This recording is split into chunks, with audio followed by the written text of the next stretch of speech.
Oui. Hier, le pape François a reçu le président Kabila en audience au Vatican, une semaine après les terribles violences qui ont endeuillé Kinshasa. Est-ce que cette rencontre ne risque pas d'être mal comprise par beaucoup de Congolais ?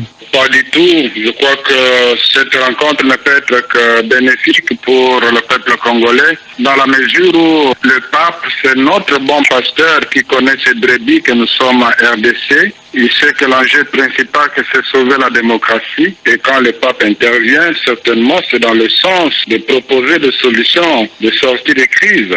Une semaine après le drame, est-ce que vous savez combien de personnes ont été tuées à Kinshasa ?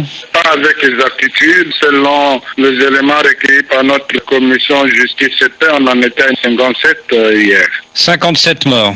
Exactement. 3 mois après les sanctions américaines contre le général Kanyama, le chef de la police de Kinshasa, est-ce qu'il faut envisager d'autres sanctions ciblées de la part de la communauté internationale ? Tout ce que nous souhaitons est que tous ceux qui peuvent faire quelque chose, que ce soit en termes de conseils, que ce soit en termes de pression, que ce soit en termes de sanctions, pour que le peuple congolais vive dans les meilleures conditions, ne peuvent être qu'encouragés. À la suite de ces 2 journées meurtrières, vous avez décidé de suspendre votre participation au dialogue national. Pourquoi ? Pour 2 raisons majeures. D'abord, faire le deuil. Et la deuxième raison, c'est rechercher un consensus plus large. Parce que les évêques se sont rendus compte que, à l'allure où allaient les choses, si on finissait le dialogue en cours, tout en laissant dehors une composante importante de l'opposition, une bonne partie de la population ne se sentirait pas concernée par les acquis de ce dialogue. Et à quelles conditions reviendrez-vous à ce dialogue ? Pour le moment, c'est surtout l'inclusivité qui pose problème, tout en rappelant les fondamentaux de l'Église, à savoir qu'il soit clairement stipulé et établi que l'actuel président de la République ne sera pas candidat à la prochaine élection présidentielle, que les dates des élections soient clairement définies dans cet accord. Donc pour vous, il n'est pas question de changer la Constitution afin de permettre au président Kabila de se représenter ? Exactement.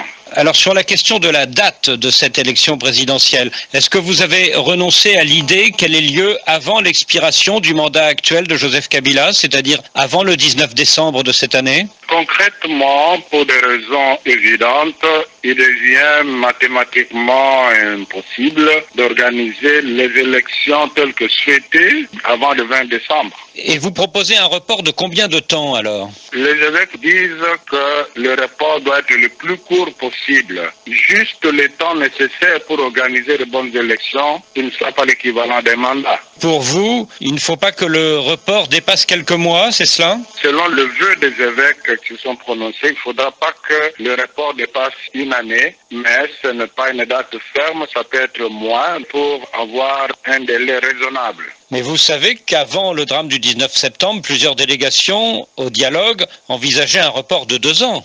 C'est leur avis. Mais ce n'est pas le vôtre. Ce n'est pas l'avis de la conférence épiscopale nationale du Congo. Est-ce que vous pensez que le médiateur togolais Edem Kodjo est à la hauteur de la tâche ou pas ? Il ne nous appartient pas de le juger à ce stade. Le plus important, c'est d'impliquer ceux qui sont encore dehors. Alors pour faire venir au dialogue ceux qui sont encore dehors, comme vous dites, c'est-à-dire les principaux partis de l'opposition, il faudrait que les autorités libèrent ce que l'opposition appelle les prisonniers politiques, qui sont détenus depuis plusieurs mois, voire plusieurs années. Qu'est-ce que vous en pensez ? Nous constatons qu'il y a déjà un pas qui a été fait dans ce sens-là. Peut-on obtenir leur libération dans le cadre de ces dialogues ? Les évêques sont en train de travailler avec les uns et les autres pour que le dialogue soit effectif. À quels prisonniers pensez-vous en particulier ? Il faut leur poser la question. Selon les listes que nous avons reçues, ils pensent éventuellement au cas de Diomi Ndongala et de Jean-Claude Muyembo, sont des grands noms qui étaient cités et dont la libération n'est pas encore effective.